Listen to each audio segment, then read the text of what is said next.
Unemployment, bankruptcy, homelessness, a global economic crisis. Should we be optimistic or pessimistic about our global economic recovery?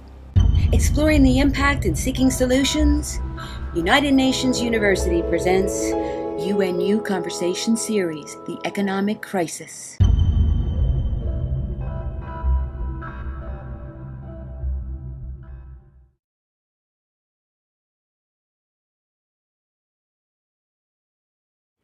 Welcome to this edition of the UNU Conversation Series on the Economic Crisis, organized in connection with the June 2009 UN Conference on the World Financial and Economic Crisis and its impact on development. I am Jean-Marc Coicaud from the United Nations University. And with us here today, we have Professor Xue Lan, who is Dean of the School of Public Policy and Management at Tsinghua University. Professor Xue Lan is also a board member of the UNU Maastricht Economic and Social Research and Training Center on Innovation and Technology, UNU Merit. So, Professor Xue Lan, thank you for being here with us today. And we will be talking about... Thank you for being here. And so we'll be talking about the role of China in the global economy, more specifically the role of China in the current international crisis, and perhaps even more specifically on how public policy is being decided, negotiated in the Chinese context regarding the international economy and regarding the financial crisis. So, you know, Professor Xue Lan, in the previous conversations that we have had with colleagues, clearly China is emerging as a key actor, not only of the global economy, but also of the in the context of the international economic crisis. So how do you explain the fact that China is so central to the current story? Well, I think maybe there are several factors that might explain this phenomenon. I think first and foremost, I think it's China experienced a phenomenal growth over the last 30 years, which is quite unique for such a large developing country to have such a sustained long-term economic growth. I think also partly because of this growth, China has accumulated quite a substantial manufacturing power, and so China has been called the manufacturing plant of the world. And also because of the export power, China also has accumulated quite substantial foreign reserves. So I think when you put all of those together, I think indeed China has been being placed at the central of this issue. Yeah. Well, you are one of the best specialists in China of issues of public policy. So when this crisis started to unfold, based on your knowledge, based on your expertise, what have been the reactions of key actors in the Chinese context, of actors from the public sector, from the private sector? I mean, what has been the initial reactions of key players?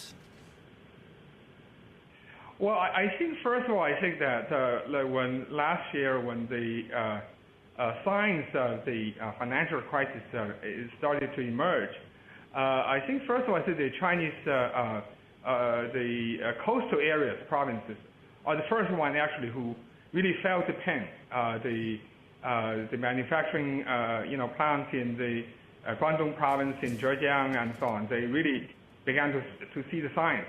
And those signals were communicated to the central government. So actually, if you look at the Chinese news media, you may notice that many central government officials went to the coastal areas to investigate, to understand, what are the issues. So that's sort of one set of things. And the other, of course, is within the financial sector, people also began to watch very closely at what's been happening. So I think that those sort of observations and those informations were collected and were analyzed. So the central government made a very decisive decision that China the government has to respond. So I think you all know that the Chinese government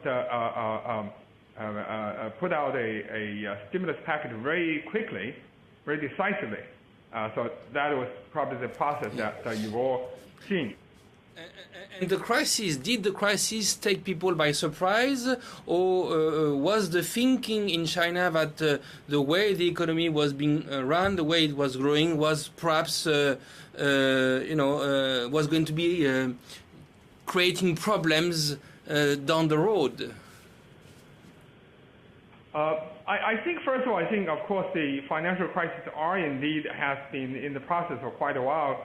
And there was indeed quite some debate among the Chinese scholars, and I think also some policy makers about what would be the extent. Certainly I think initially people were not really expecting to such a great extent.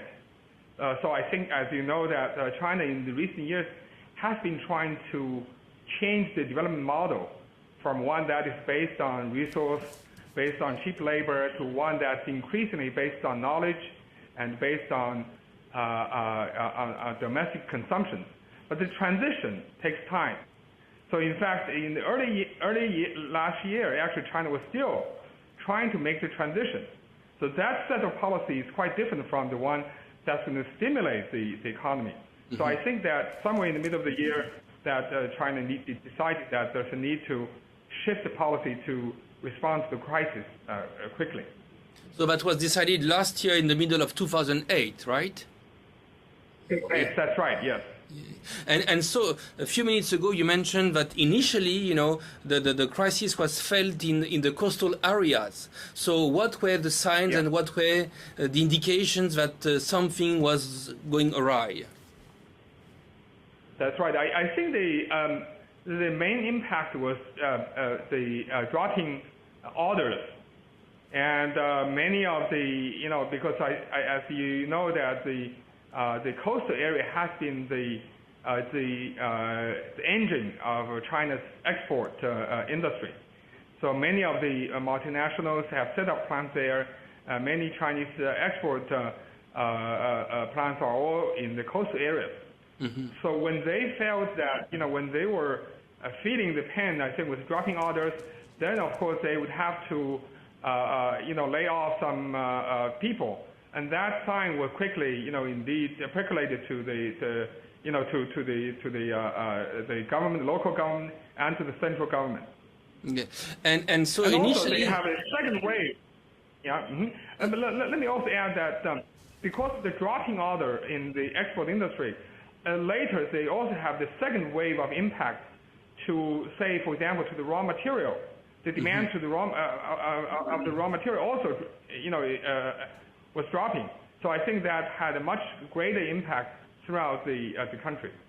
And the dropping of orders in terms of raw material was more like an inland phenomena, right? Exactly. Yeah. Okay, so maybe that. Go ahead. So go ahead, sir. Go ahead. Yeah. So the government is seeing that orders are dropping in the coastal areas. That demand for raw material is also going down. So what are the measures? So what are the measures being taken to really address this issue? You mentioned the stimulus package, but it's not the only measure, probably. No, I think the main issue at the time that was the most that worries the government is the unemployment issue, mm-hmm. The dropping order and so on. I think the direct impact is that many of the people who, particularly the migrant laborers and so on, they are feeling the pain because they lose their job. And so I think one thing that in the stimulus package is to stimulate the domestic demand. So in the package, there were plans to focus on 10 industries, trying to stimulate the demand and trying to revitalize those industries. And also in the stimulus package, there are some major infrastructure development plans, which actually would create a lot of jobs. Mm-hmm. And also, I think another element in the stimulus package that needs to pay attention to is that in the stimulus package, there's also a very important element that provides some safety net for the poor and for the vulnerable people. I think that's an important element that I think is very useful to make sure that the pain will be relieved to some degree. Would you say that the stimulus package was mainly geared towards coastal areas and people in need of support, or would you also say that it was meant to cover the whole China, including rural areas? The whole package, of course, is meant to cover the whole China, but I think there were indeed elements to target a bit more. Some of the projects are more targeted, and so to that degree, it's a mixture of both. And you mentioned unemployment a little bit earlier. So, has unemployment peaked already in China, or is it still going up? Can you please repeat the question again? Yeah, you mentioned unemployment. Has it peaked? Has it reached its peak, or is it still going up, or is it already going down? You mean the overall unemployment? Yes. Yeah, I think that I think, of course, different people have different estimates. I think certainly the impact is to some degree has peaked, and I think now we already see the effect of the stimulus package. So I think it's already picking up in terms of the new job opportunities are starting to pick up. There is some new demand for people to work in different sectors, particularly in infrastructure and so on. But I think in the export sector, they are still suffering. Yeah, we were talking with your colleague Professor Yu, and he was telling us that what is very much needed for the future in China is to really have domestic consumption becoming much more important. And he was saying that what is essential for this to happen is to really have a strengthening of the social safety net, in terms of healthcare, in terms of retirement and so on, so that people don't save so much and consume. Would you agree with this analysis? I think I totally agree with Professor Yu's assessment. I think, but also there are a few other things that we should also pay attention to. One is that the consumption habits. That China has been quite a frugal society for quite a while. And for people to spend, to spend more, to be willing to spend more, I think it's going to take probably a generation or so. So that's, I think, going to take some time. The second issue I think is very important is that China's consumption in the past has been very much on the food, housing, so sort of more of a basic consumption.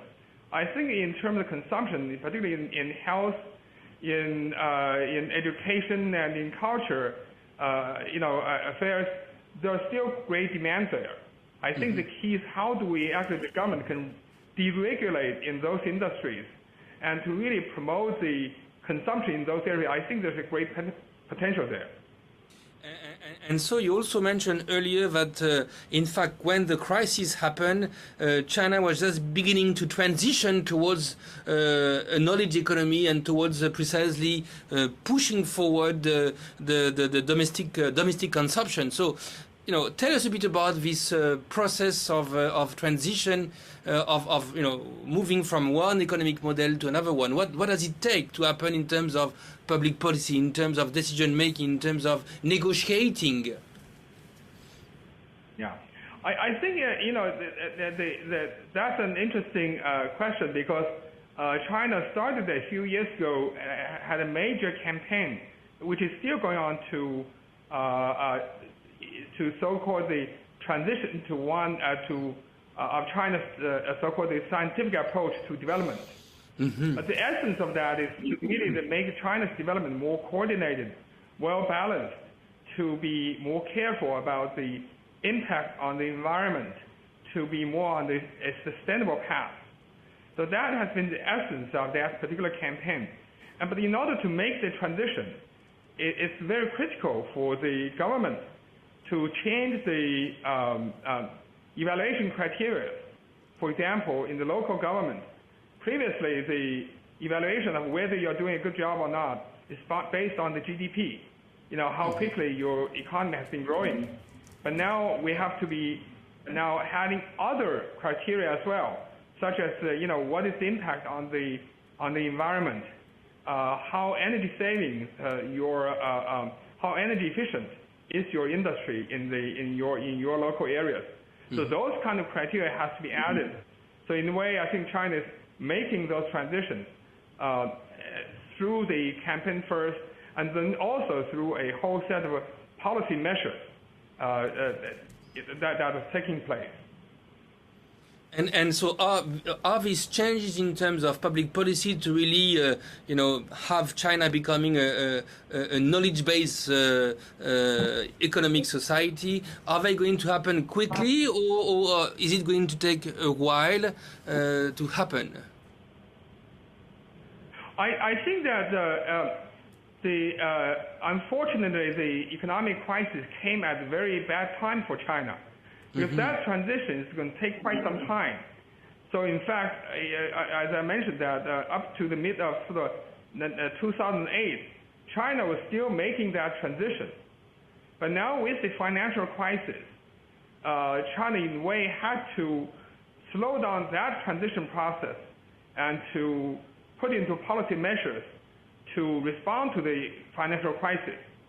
In my personal view, some of the policy measures that actually would help to make the transition. But there are some other policy measures that actually may still slow down the transition. So I think that overall, I think the economic crisis has slowed down that transition process. Could you give us some specific example in terms of policy measures taken to really address the crisis, which in the process are slowing down this transition, which you say is very, very much the way to go for the future for China? Yes.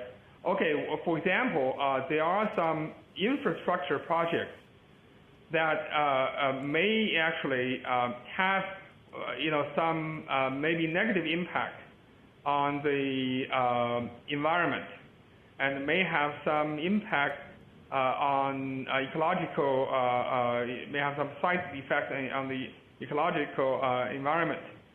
So I think that if we are still following the path of making the transition, probably there will be much more much tighter scrutiny of those projects.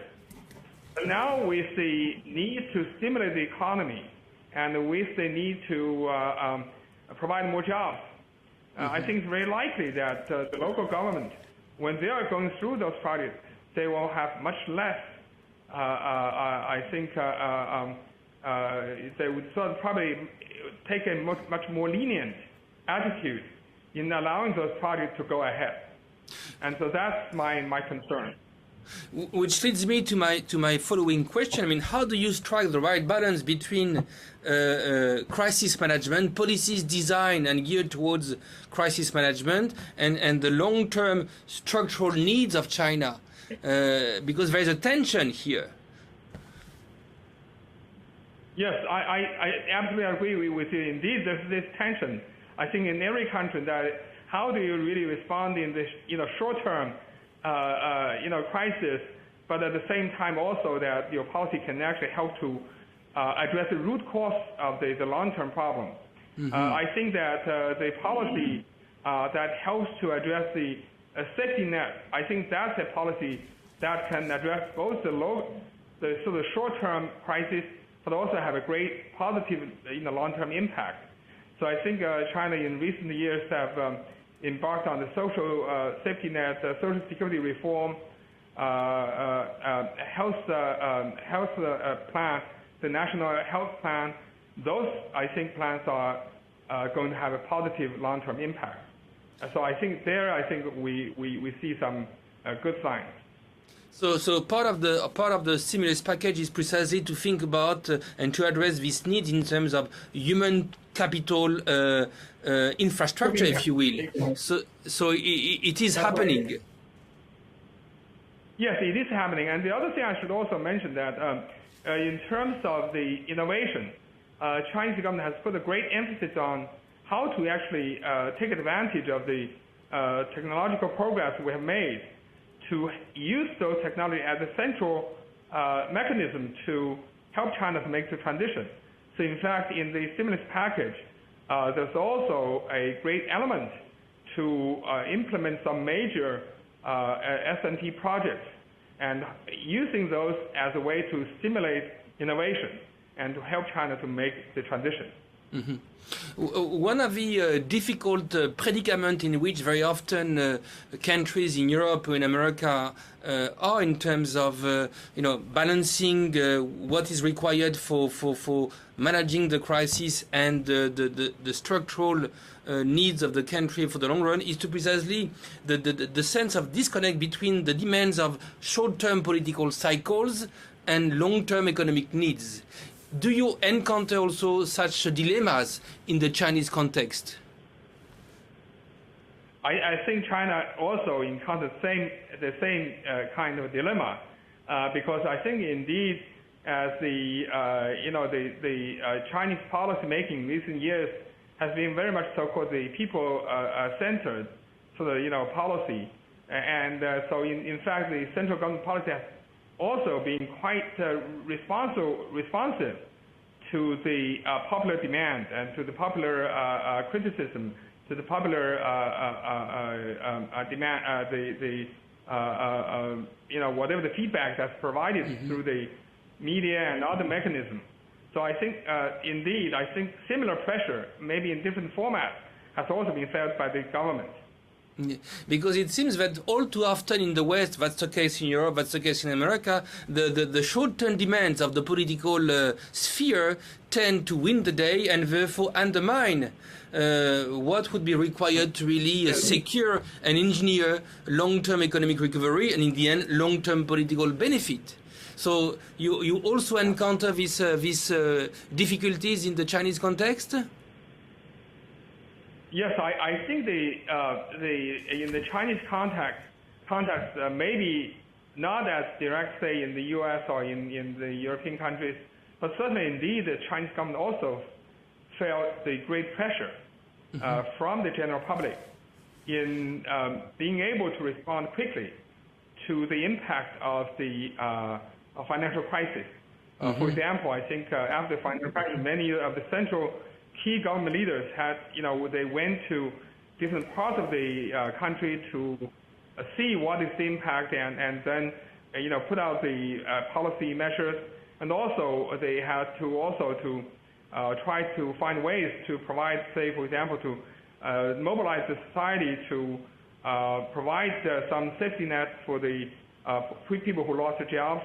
And also, for example, to find ways for university students to help them to get a job. So they really also have to respond in a way to some degree similar to the Western political leaders. But of course, one advantage is that they can also, at the same time, to implement some long-term some policy measures that's positive, that produce positive impact in the long run, but may in the short term still a problem. For example, China has recently implemented some plans to really to reduce the environmental impact, to really improve the energy efficiency, and by cutting down many high pollution plants. So those issues, the central government is trying to make a careful balance. So, as I said earlier, at the beginning of our conversation, I mentioned that you're the Dean of the School of Public Policy and Management, which is one of the elite schools in China, from Tsinghua University. And so you are training the elite of tomorrow in China. So, in light of the crisis, I mean, are you trying to, and what are the lessons that you are drawing from the crisis in terms of how you should train the next generation, which is going to be managing China? Because, I mean, what is striking in the West is how people in charge, somehow didn't see the crisis coming and therefore had a very, very weak power of forecasting. So this crisis, as someone who is the dean of a school preparing the next generation, what does this crisis teaches you? What does it tell you about what could be changed in the way of training the next generation? Indeed, I think there are many lessons that could be drawn from this crisis. And I think one particular issue I'd like to highlight, and that also I think indeed is also relates to UNU and to the global governance issue, is the kind of world we're in is a globalized world. So any future leaders really have to have that view to be able any future political leader would have to have the global view in order to manage locally. So if you are a local leader, if you just think about your local environment, it's just about local issue, without understanding the global environment, then you are a leader that will not do well. Because in a way that the global financial crisis really taught us that we are really a connected world. The global economy is really impacting every one of us. So in order to be an effective leader, so you really have to understand what is the impact of the global issues and how, as a local leader, you can contribute to addressing those issues. So one of the things that we are at our school, we have started a program, what we call the Master of International Development. So we're trying to instill that global view to our students. And recently also, we are very happy to join some other global institutions to try to develop programs in that, so that we can have a whole cohort of future leaders that understand those issues and can coordinate well to develop a new governance system to better address those global issues. Yeah, in fact, we talked about it before when we met a few months ago in New York. I mean, what the paradox is that, public policy to this day is essentially taught at the national level. And yet there is a need to really think in a very, very serious fashion about the interface between the local, the national, and the international. And we talked about the possibility of thinking about ways to conceive the very notion of global public policy, both in terms of research agenda and in terms of teaching, curriculum teaching. We were, as part of these conversations, we were speaking with Professor Bourguignon, who is the director of the School of Economics of Paris, and he was saying that, in fact, one of the ways on which we should focus for the future is really to think about this idea of global public policy. How do we train the leaders of tomorrow to really think about public policy at the national level while having in mind the global demands for really thinking, conceptualization and implementation? Would you agree with this? I think absolutely. I think indeed, I think in addressing those global issues, we really need to have a concerted effort among the education sector leaders to try to build a network, to build understanding, and develop some sort of consensus on what are the key issues and how we can work together in understanding what are the root causes of those problems and how we can find more creative solutions to those issues. Mm-hmm. That really have to be worked out globally. And it's both, it's an intellectual agenda, it's a policy agenda, and it's an institutional agenda in terms of cooperation among institutions of higher learning. Yeah, absolutely. And also, we also need to really work with political leaders and with policymakers as well, because ultimately I think we would hope that our research can have a policy impact, not only on the sort of domestic policies, but also on the international policy as well. Yeah, I mean, earlier in the conversation you talked about the importance of global governance, but I mean, you're absolutely right. I mean, it's difficult to have decision makers doing the right thing in terms of global governance if, as students, they haven't been trained to precisely have a very open and global mind. Yeah, so that's right. I think one thing that to really help the students to develop that global mind is to have the students working hand in hand of people who are from different countries. So one of the things that in our MID program, we have students from all over the world. Last year, our MID class have students from 22 different countries. So when they sit together to debate on many global issues, when they actually sit in the position of other countries' leaders, to view the issue, sometimes their views are quite different. So yes. I think that through those exchange, so through those debates, indeed, I think we can understand, appreciate each other's challenge better, and also create more interesting solutions. And how do you prepare the professors? Because I mean, very often professors have been trained the old way, and they are trying to help the new world to emerge. So they are caught in between. They have a kind of hybrid identity. So how do you help them to not be the captive of the past and prepare the future? You are wonderful. I think that's exactly the most important challenge we're facing. Because most of our faculty members are trained very rigorously in single disciplines. They know the traditional theory very well. Mm-hmm. But I think how to really understand what is the global challenge, how to understand other countries' perspectives, how to understand the experience of other countries, that's actually something we are really facing the challenge. And so while our faculty has been actively engaged in various kinds of activities, in attending conference seminars and so on.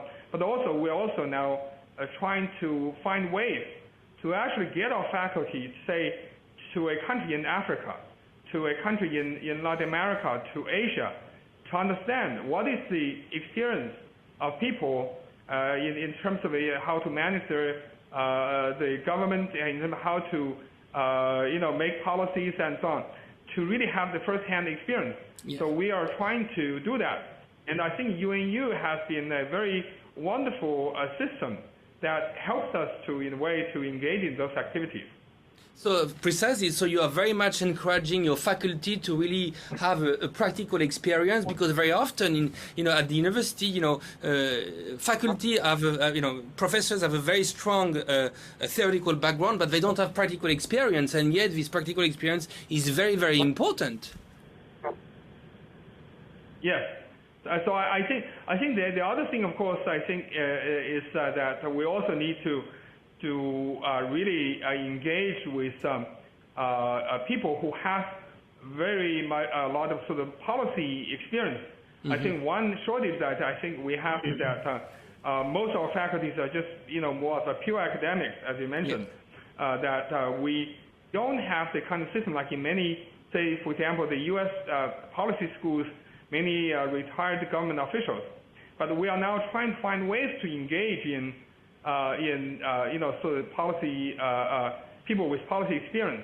So we're hoping that in many of the people who have a lot of UN experience, we welcome you to come to Tsinghua University and to give us give lectures, to engage with our students, and so we are welcome to visit us.